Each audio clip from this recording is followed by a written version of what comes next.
recorded class for the Day 5 piece of the Christmas sampler. We're trying to do a little catch up between our live classes where we ended and starting up again to finish this project in time for Christmas. So I'm going to be doing a few recorded classes to give you a chance to paint on your own, and then we'll have a fun little get together to see if anyone has any questions before we resume our normal squares. So this is Day 5. Zoom in here. This is pretty simple and it's not going to take you that long to paint this up. Just get a little close up of it here. We have the little hand. Of course, Day 5 is the 5 golden rings. So we have the little hand and 5 rings on the fingers. And then this is kind of a nod to the Victorian era of the song. So we have the heart and hand symbol for this space. And there's a few changes from my original sampler to the pieces that you guys got in your kits, because as you may remember, when this project was originally painted, I wasn't 100% sure what I was going to do it for. It was created as a seminar piece originally, and then the group decided to go in another direction. So I wasn't sure exactly what to do with this. And then you all thought it was a great idea to do our monthly get-togethers. So anyway, originally, a lot of these papers came from the same source. But once we changed gears a bit and decided to make it a monthly project, as we've gone along each space, I've been trying to get creative with your pieces so that you'd have more variety of ephemera in each, in your sampler as a whole when it's finished. So the biggest change probably is that instead of the postage stamp for the heart, you received a little Duke playing card, half of one. These cards were from the 1920s, so the half that I happen to have is was the cover, so it had a little bit of a description of the deck on it. The cards that you guys have are probably regular playing cards on the back side, but this is going to be the heart, and I did that because we've already used a postage stamp up in the corner up here, and I wanted to give you again a little extra variety in your pieces that you're working with. So I thought the playing card was kind of fun. You can use the back side, or if you happen to have a really good front side, if you have maybe a card that is a heart, maybe you'll want to cut your heart from the actual playing card face. That's completely up to you. And then I also included a bank check in your kit, which is not part of my original square. And if you turn your check over, you're going to find a number 5 in the stamping on the back. Most of you are going to have the Federal Reserve Bank stamp, which had a large number 5 on it. But some of you may have circle stamps with number 5, but I tried to make sure that every check in the kit had a good number 5 on it someplace. And what I decided to do with this was layer it into the background. Again, for some extra ephemera, but also for an extra little detail. So I'm going to show you. You may remember that I've been working on the children's book, the Altered Book Project. And so for my Day 5 background, you're going to do this as part of your prep, but I tore out the stamp from the back side of the check. I left a little bit of a border around it. I purposely tore it uneven. So you can see I've got a big chunk missing here. I just wanted it to look like it was, I ripped it out and I wanted it to stay rustic like that. And then I applied it with matte medium to my existing background. And then to blend the edges, it's exactly like what we did on our original background. So just turn to a blank page of my book. But remember when we did our original prep in the very beginning, and we matched up all the various papers, and then we started blending them together. This is a better, I don't think I've got it completed on this side yet, but you can see here, we used the white gesso to blend some of our edges in. So that's exactly what I did here. I used white gesso to blend some edges in, and I left some raw as the overlapping edge. So you're going to prep your papers in your kit with matte medium like we always do, and then you'll tear out your stamping, you can place it anywhere on your square, keeping in mind the pattern, of course. You're not going to want it down here so that you have to put your number 5 over the number 5, and you wouldn't want your hand laying on it. So use your line drawing, okay? Place it on your square, and then you can decide where you want your 5 to peek out. You could have it up in the upper corner here. You could have it down on the edge. I put mine kind of in the middle so that it's going to be partially covered by the hand and partially sticking out here. That was my placement on this. But of course, my book page is a little different than our background because I've got more room here. But my plan on my book page is to go like this. And on the sampler, when we do it, it will be positioned a little bit differently, so that it fits the space. So you can decide how you want your placement to be. And then just fill in your edges by extending whatever you have for existing pattern. So this is the one that I'm working on with you in class. So if my bank check goes over here, I have some shoreline bubble dots. I have some scumbled shoreline paint over here. I have, of course, we did our stenciling here and there. So then you'll just blend your check in with whatever your pattern is. So in my book, I had bubble wrapping. So I brought some bubble wrapping down. I had some scumbling up here, and so I just brought the scumbling down. So you just want to kind of bury this into your existing layers, okay, so that it just blends in and looks like it was put on in the very beginning of the project. It's a good time to also introduce some new pattern if you want to. So if your space is kind of blank, you could add some bubble wrapping where you don't have bubble wrapping, or some stenciling where you don't have stenciling already. So just have fun getting it into place and then bury it into your background a bit, and then you'll be good to start class. So this portion you'll have finished before we start, okay? And so I'm thinking you're going to be okay with this because you've done so many steps already with the matte medium. But if anyone has any questions, of course, you can post in group or message me, and I'll give you a hand with that through Messenger.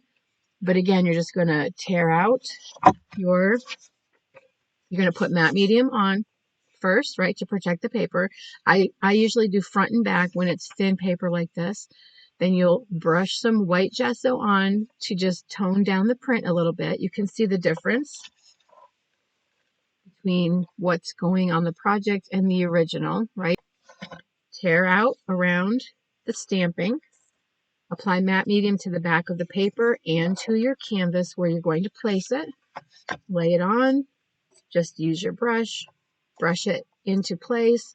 Use a fingertip and just kind of squeegee out that excess medium so that you've got it adhered down to your canvas nicely. And then with a paintbrush, just smooth your whole space out again to get rid of any fingerprints or ridges of matte medium, okay?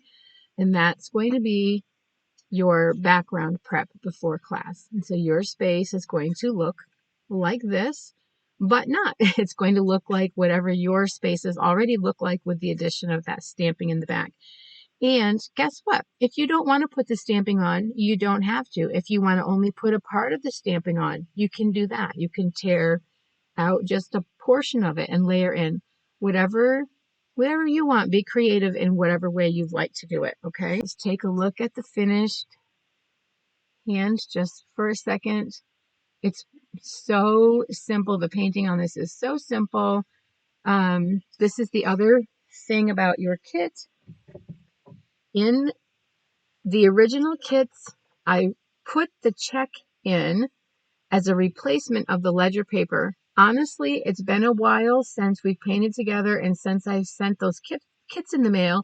And when I went to get your prep and video done for this, for the life of me, I can't remember if I was thinking we would use the stamping for the layering in the background and then use the leftover check for the hand is what I think I was thinking, laying it like this. So you get double use out of the check, or, some of your front so that you get some of this handwriting, because of course we love that. And the dollar sign's kind of fun because of the gold rings.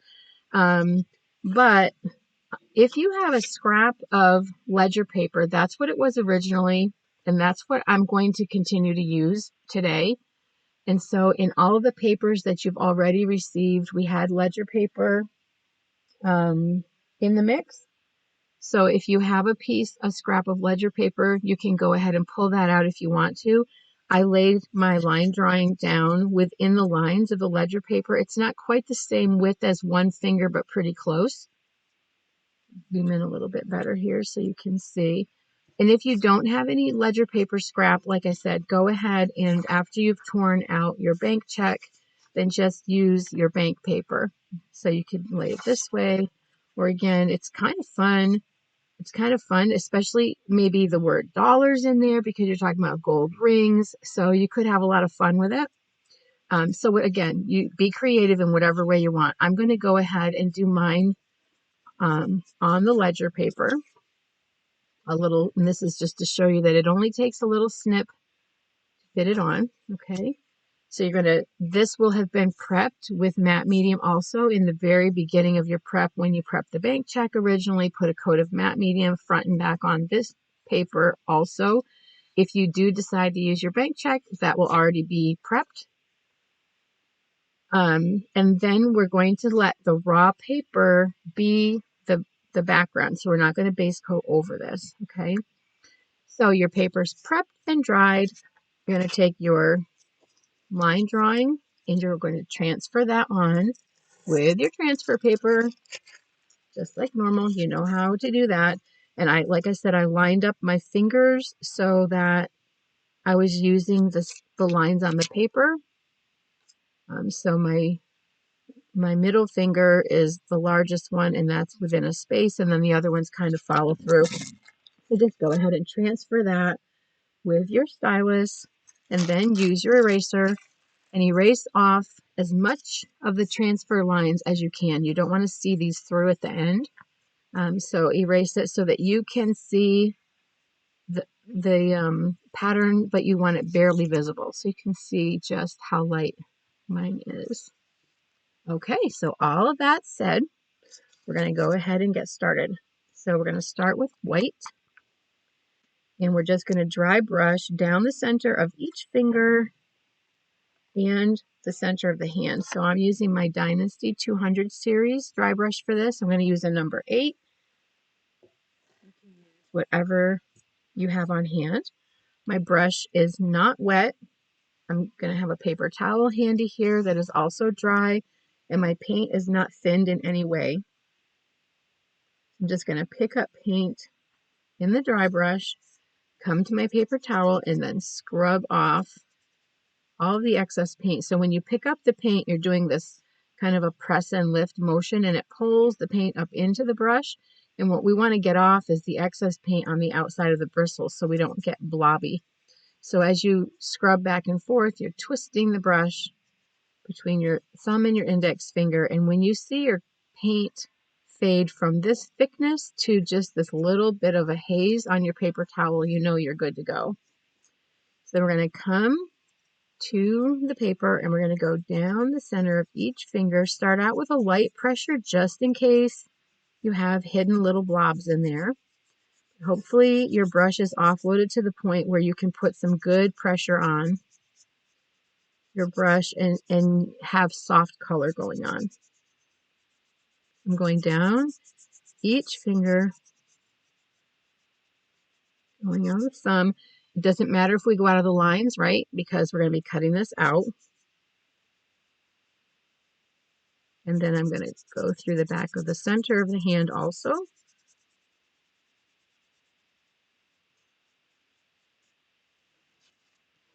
And it doesn't show up super well on the camera, but I'll tip it here so you get a better view. Okay, so I've brightened the paper up. And you can see where I didn't hit the edges, I already have little shadows brewing. So that's what's so great about our dry brushing. Okay, so that's all we're going to be using the dry brush for. So you can go ahead and rinse that out. Usually I'm I'm encouraging you to clean out your dry brush with hand sanitizer so that it dries quickly, but we don't have any other dry brushing to do, so I'm going to rinse my brush out. And then we're going to go to Coral Blush. You just need a tiny little drop of this, and we're going to tint the hand with Coral Blush. So I have matte medium in my little happy cup. I'm using my Merry Melody cup because guess what? My brand new granddaughter's name is Melody. So now this is my new favorite cup for my mixed media. Her name is Melody Ann, little sweetness that she is. So I'm going to load my brush in matte medium first, pick up Coral Blush on the toe and really blend it out. Blend, blend, blend, blend, blend so that you have very thin sheer color. And we are going to tint the top edge of the pinky right down the hand. Very soft, soft color. We're doing the upper edge of the pinky and all down the upper part of the hand. And then we're basically going to do the top edge of each finger, and then we're going to go around the lower curve of the thumb. So I'm going to start at the fingertip on the ring finger and blush the top edge of that. I'm not sure how much more I can come in here for you. That might help. Okay, and then the middle finger.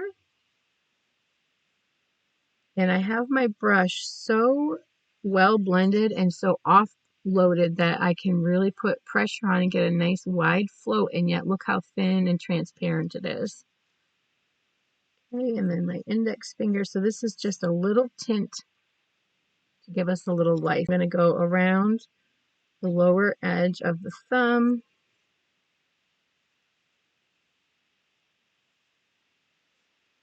And that is our second step. Our first step was dry brushing it. The second step is that blush tint. We're going to shift to white. And we're going to add a little highlight. So the same thing, we're going to be always, all of our floats, shadows, tints are all done with matte medium in our brush instead of water. So I'm going to pick up matte medium and then load my same angular brush in white. And I have a finished little hand here, so you can see we're going to highlight the curve, this upper curve of the pinky finger right here. We're going to do the top curve of the ring finger. We're going to go down here to the lower edge of the index finger. We're going to do the top edge of the thumb. Okay, we're going to do actually both sides here. And then our shadows are going to go up against those. So I'm going right over the tint of Coral Blush. That was our blushing. And we're going to go right over it, and whatever gets covered, and what remains, remains. And hopefully our white will be so thin that we kind of see a bit of that through. So there's the first white float. And I'm going to come down to my ring finger and come right to the front curve of the finger. And again, just follow right along. And then I'm going to flip over here and do the bottom edge of my index finger.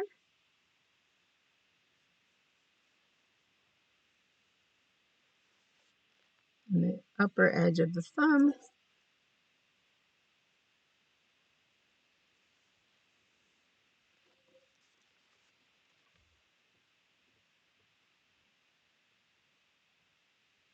Okay. And I'll dry that.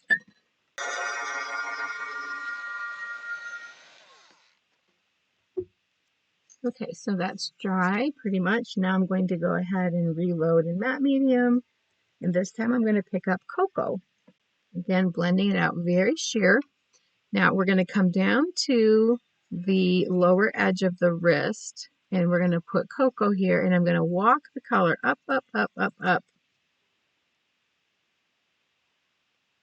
So that we have a shadow for our lace to sit against. Okay, so I'm just going to softly pull that up Get a nice soft shadow. And I can't stress enough how soft. We don't want to have a dark blob at the end of the hand, but the lace is going to lie there, so it's going to cover up the hard edge, and we want the lace to have contrast underneath it. Okay, so this is why we're bringing that shadow up, but you can see just how sheer the color is. And then we're going to do the lower edge of the pinky against the ring finger. Let me just reload here. These need to be quite narrow now because our fingers are pretty narrow. So we're going to put a shadow here. This is going to separate those two fingers, and it tucks the pinky down underneath the ring finger.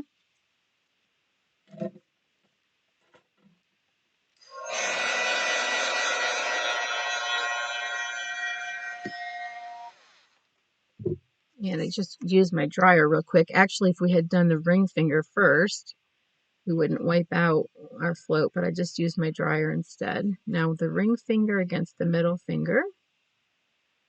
Nice and soft. And if you end up with kind of a hard edge where you start your float, if you turn the angle of your brush this way, you will avoid that. But if you happen to get a water edge there, you can just brush it away.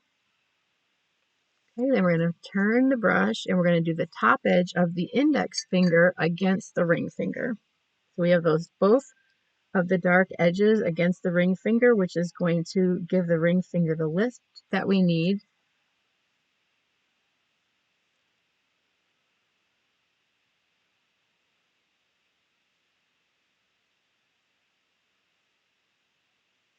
And again, nice and soft.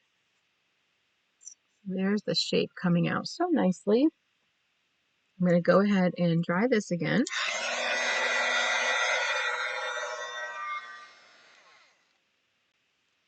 And then we're going to float cocoa around the lower curve of the thumb. So we have the highlight giving us the nice shape there. So I'm just going to kind of come right against the underside of the highlight and then pull this right down the lower edge. Okay, so I'm going to dry this and then we'll cut it out with our detail scissors.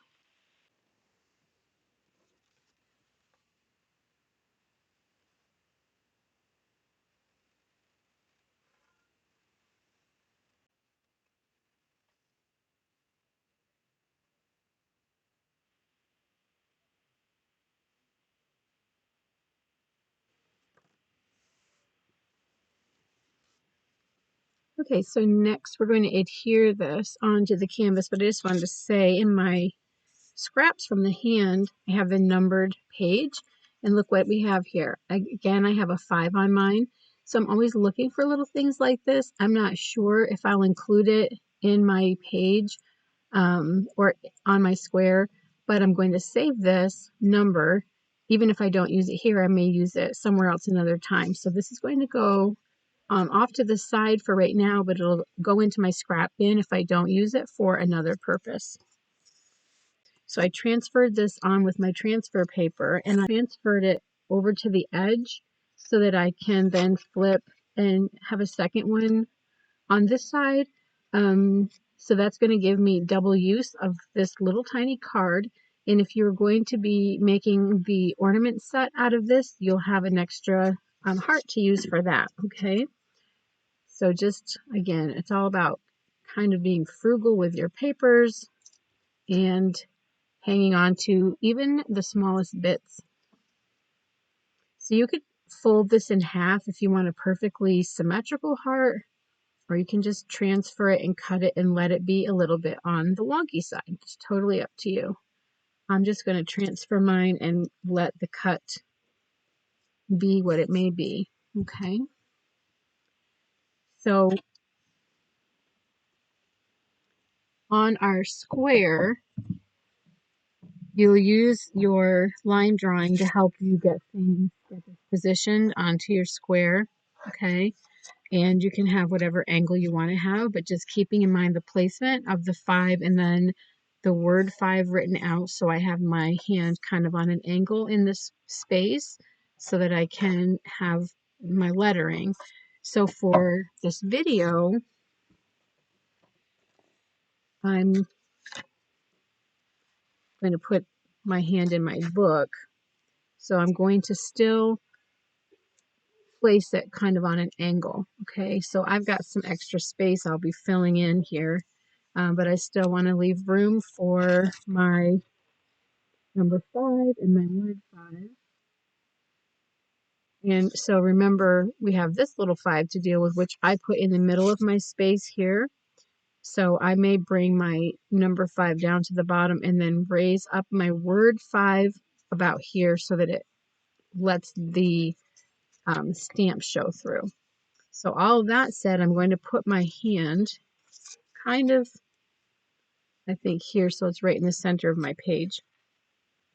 And so you've done this before many, many times. We're going to use our matte medium and apply matte medium on the back of our paper and on the surface. In your case, it's going to be your canvas. And like I said, I'm just going to kind of center mine here. So I'm going to use my brush and gently start brushing it down. And sometimes it takes a minute for that matte medium to get some hold to it. So just go ahead and brush over a few times. And as the paper moistens from the matte medium, it will start to relax for you. And then I just take my index finger and rub so that I'm pushing out any excess medium from beneath the paper. And I also take the time right now to kind of seal my edges down.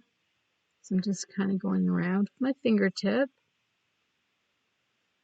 And you'll feel that hold take hold for you.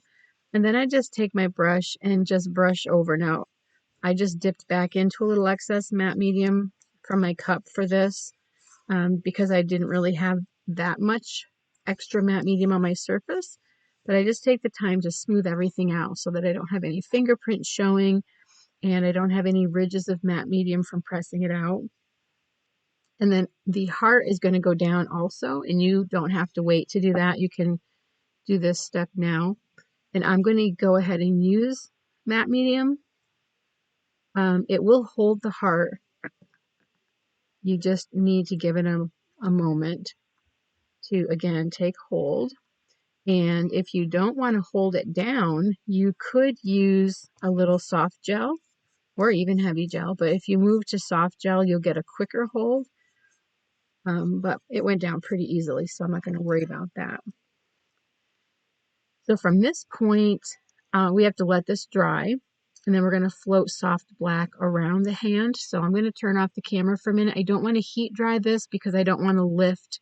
I don't want the heat from my dryer to lift the background or separate the hand from the background. So I'm going to let this dry naturally. And then I will come back and start the floating and we'll be ready to finish things up. So I'm just going to turn the camera off for a few minutes while it dries and then we'll come back to the finish. Okay, so the matte medium is dry and I went ahead and transferred my lettering on. I'm going to take my kneaded eraser and now erase as much of this as I can get off and still be able to see it. So I used a transfer paper that was a bit darker because, as you know, it can be sometimes tricky to transfer on top of the matte medium. So that's why it was so dark, and I don't want to have that darkness showing. So now I'll be able to see it to ink it, but it's not going to show through.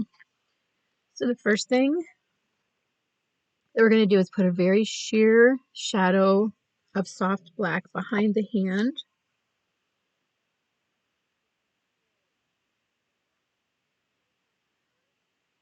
So I'm just loading up an angular brush in soft black. And I'm going to bring that right around the hand. And I'm going to continue around each finger.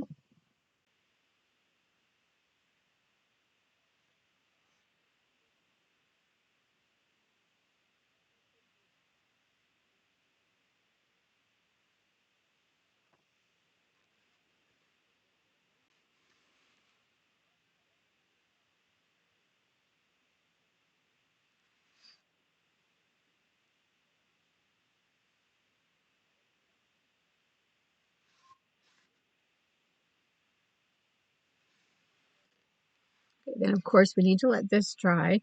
I didn't have anything wet down here in this lower corner, so I can go ahead and ink that. And when we applied the hand, remember we brushed matte medium over the whole surface, so I do have that barrier of matte medium down, which makes it really nice for inking. So remember, when we're using the Tombow brush pen, when we have a downstroke, we're going to put pressure on, and that's how we're going to get the thickness to the letters. And then on the upstroke, we're going to come back to the tip of the pen, and that way we'll get the thin lines mixed in. So I'm going to start down here because I still have a little wet area up there I don't want to get into. I'm going to have a good amount of pressure. Let's zoom in here. I have a lot of downstroke on the 5. And then I'm making my top of the 5 thick, and then I'm coming off and putting this little decorative stroke on there, and I'm keeping that thin. Okay. Okay, so now the tops are dry, and so we're going to letter the 5. So the same thing, we're going to do our thins on the tip of the brush and our thick areas up with more pressure. So for the F, it's going to be thin coming up, thick coming down, thin coming up, and thin up, thick down, thin up, thick down, thin up, thin, thick, back to thin. And that's the lettering there. And we can keep on going since we're not going to have to get anywhere near this. So we have the lace, which is probably wider than your hand. So go ahead and measure how big you want, how wide you want it to be, and then just trim away your excess. I've already done that on mine. So here's my little snip that I trimmed off. I just had a little, maybe 1/4 inch section to come off. And then we have our little button. So these are going to be put on with tacky glue. The last thing that we need to do with paint, though, is add the rings, which is the most important part, right? Day 5 is the 5 golden rings. So I'm using DecoArt's Dazzling Metallics and Splendid Gold. If you have another favorite gold that you'd rather use, you can certainly use any gold. I would have loved to have used Joe Sonia's gold. Unfortunately, it's not available anymore. That was my favorite all-time gold. But we're just going to take our round brush, and you can really do your rings any way you want. I did 2 rings on the ring finger with a little space between, and I'm going to do 2 coats so that this stands out a little better. I left a little space so that I could do 2 rings on my ring finger. First one going in between, and then above, and then a ring on the index finger, however you want to place them.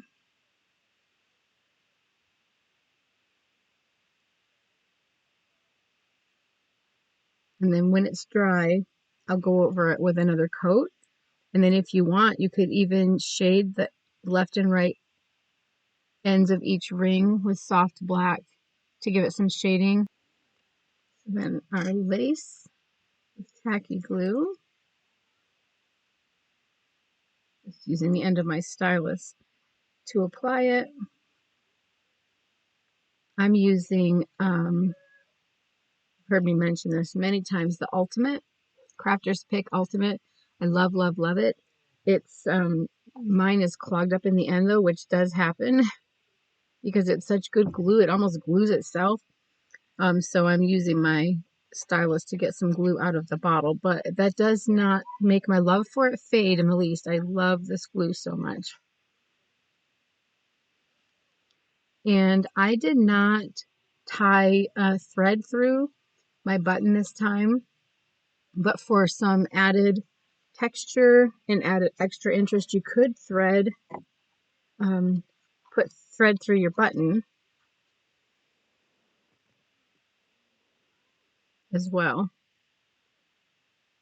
Okay, so that's all we have for this page or for this section. And then of course you can always take a look at your darks and your lights, and we'll talk about this even in our next class, because you can add these things at any point that you any point in the process. So let me just slide this out of the way. I'm going to show you the finished one again. I did run raw sienna against my centerpiece and along the top, and then there's blue dragged on. This is going to be part of our finishing because we haven't used any of this midnight blue yet. We'll use that, but you can see how beautiful it is when it all goes in combination with one another, because here's the bubble wrapping kind of coming through, and the raw sienna is so sheer that you see bits of that texture, and then this blue that gets scumbled over the whole thing, you still see peaks of the raw sienna and the bubble wrap. So that's when all those lovely layers just come together and make your background look so pretty. And then let's just zoom out so we can be reminded where we're headed completely here. And so here's what we've got in front of us. Our 7 swans are swimming, a lady's milking, and then sampler spaces 9, 10, 11, and 12 to finish things up. So lots of fun coming our way. So thanks again for painting square 5 with me, and I will see you shortly with a video on 6, and then we'll be all together to finish up 7, 8, 9, 10, 11, 12.